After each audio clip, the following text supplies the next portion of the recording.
রাজ্যে জেলাভিত্তিক মৎস্য উৎসবের সূচনা করল ত্রিপুরার মৎস্য দপ্তর। বৃহস্পতিবার ঊনকোটি জেলার কাঞ্চনবাড়িতে মৎস্য উৎসবের সূচনার মধ্য দিয়ে রাজ্যে প্রথমবারের মতো শুরু হলো জেলাভিত্তিক এই মৎস্য উৎসব। উৎসবের সূচনা করলেন মন্ত্রী সুধাংশু দাস।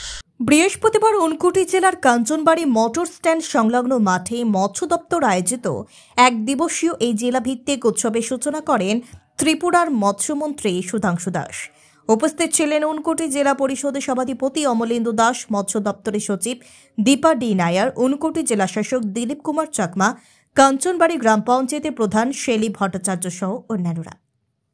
অনুষ্ঠানে আলোচনা রাখতে গিয়ে মন্ত্রী সুধাংশু দাস বলেন, ত্রিপুরায় ভাতের সাথে মাছের চাহিদাও ব্যাপক, কিন্তু রাজ্যের চাহিদা অনুযায়ী নেই মাছের উৎপাদন। ত্রিপুরায় 1,17,000 মাছের চাহিদা রয়েছে, এর মধ্যে উৎপন্ন হয় 85,000 মেট্রিক টন। বাকি মাছের চাহিদা পূরণ করতে বাইরের রাজ্য কিংবা দেশের উপর নির্ভর করতে হয়।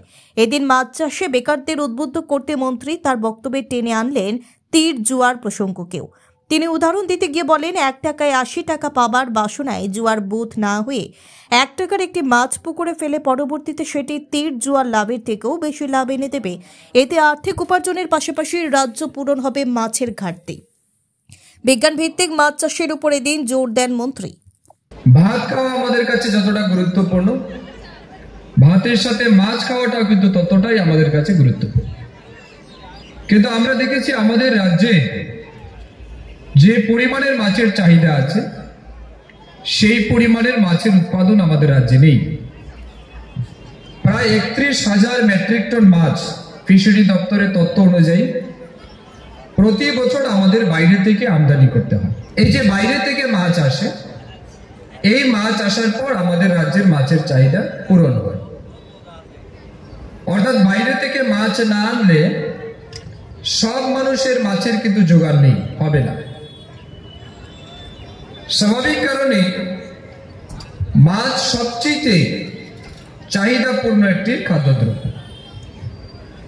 এখন মাছ উৎপাদন আমাদের জন্য কেন দরকারি?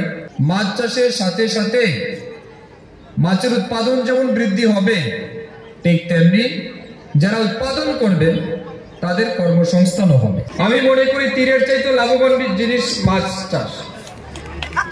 কারণ তীর কিন্তু লাগতে পারে, নাও লাগতে পারে, চাষ রিস্ক থাকে সেই কারণে। কিন্তু মাছ চাষে রিস্ক নাই, এটা লাভ দেবেই দেবে। আপনি 1 টাকার মাছের পোনা জলে ফেলে দিলেন, আপনার দায়িত্ব শেষ।